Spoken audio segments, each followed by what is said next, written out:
ભરૂચ જિલ્લામાં નર્મદા કિનારે જિલ્લા પંચાયત દ્વારા સતત ત્રીજી વખત હોડી ઘાટોની હરાજી રદ કરવામાં આવી હતી।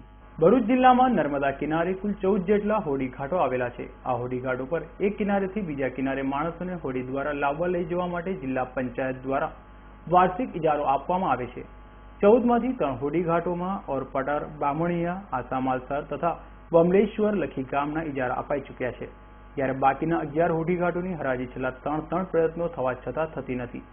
ત્રીજા પ્રયત્નમાં 11 સપ્ટેમ્બરના રોજ જાહેરાત આપવામાં આવી હતી, જેમાં 19 સપ્ટેમ્બરના અજમાયશી કિંમતની 25% રકમ જમા કરાવવાની છેલ્લી તારીખ હતી અને 20/9/2014ના રોજ જરૂરી પ્રમાણપત્રોની અને દસ્તાવેજોની જમા કરાવવાની છેલ્લી તારીખ હતી।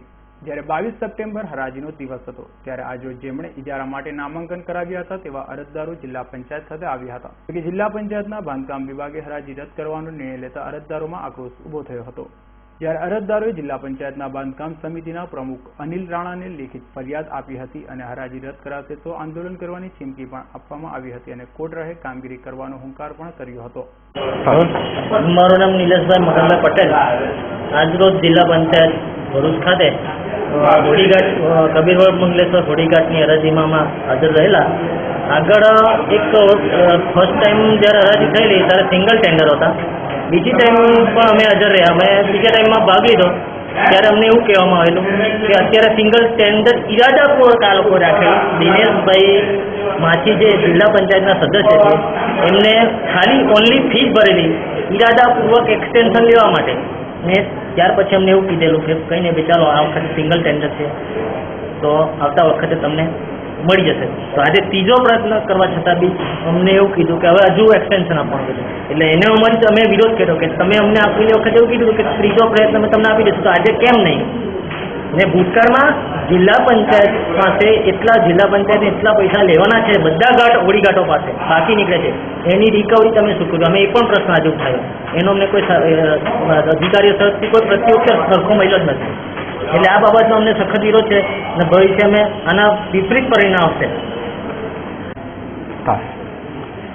ભરૂચ જિલ્લા પંચાયતમાં આજરોજ હોડીઘાટની જે 11 ઘાટોની આજે હરાજી બાકી હતી, જેની અંદર 5 હોડીઘાટના સિંગલ 6 હોડીઘાટના સિંગલ હરાજીના એ આવ્યા હતા, પરંતુ ટોટલ 11માંથી 5ના એક પણ સિંગલ પાર્ટી પણ આવી ન હોવાથી ટોટલ 11ની જો ડબલ ટોટલ 11ની અંદર ખાલી 6ના જ લોકો હાજર રહ્યા અને તે પણ સિંગલ પાર્ટી હતી, જેથી કરીને જિલ્લા પંચાયતની અંદર ડબલ પાર્ટી હોત તો આજે એ હરાજી કરી શક્યા હોત। જિલ્લા પંચાયતના હિતમાં ફરી એક વખત એક હોડીઘાટનો એક પ્રયત્ન કરીને હરાજી થાય એ હેતુથી આજે આજની કમિટી આ નિર્ણય લીધેલ છે। બંને માત્ર ભારત માટે આ લોકોની એક ફરિયાદ એવી હતી કે અગાઉ 3 હોડીઘાટની હરાજી થઈ ગઈ છે, 2 વખત સિંગલ પાર્ટી હોવાના કારણે હરાજી કેન્સલ થઈ છે। એ વખતે ત્રીજી હરાજી સમયે ભલે એક સિંગલ પાર્ટી હશે તો પણ હોડીઘાટની હરાજી થશે, આવી એક બાંહેધરી થી આપવામાં આવી હતી। બાંહેધરી કરીને કે જિલ્લા પંચાયતને લાભ કેમ થાય એના માટે 10 પ્રયત્નો કરવાના થાય તો પણ કરે, એવું કંઈ જરૂરી નથી। કમિટી નક્કી કરે। જિલ્લા પંચાયતના લાભની અંદર ફરીને પણ એક વખત હરાજી થવી જોઈએ।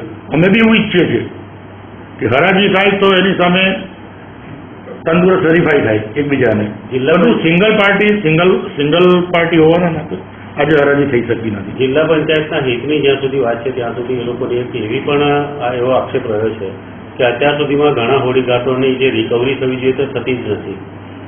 અત્યારે બી આગળના જે બાકી પડતા જે નાણાં હતા એ વસૂલાત થાય છે ધીરે ધીરે। ત્રીજો એક આક્ષેપ એવો છે કે જિલ્લા પંચાયતના સદસ્યના કાકા એ કબીરવડ હોડીઘાટ ગયા વખતે એમની પાસે હતો, એમને ફરી આપવા માટે આ હોડીઘાટને કેન્સલ કરવામાં આવે। એ વાત કરતો એમાં કંઈ તથ્ય નથી। ઓકે। ત્યારે હાલ તો જિલ્લા પંચાયતના નેતાઓ વાલા દવલાની નીતિ અપનાવી રહ્યા હોવાનું પણ આક્ષેપ કરાઈ રહ્યા છે। અભિ સૈયદનો રિપોર્ટ, S9 ન્યૂઝ, ભરૂચ।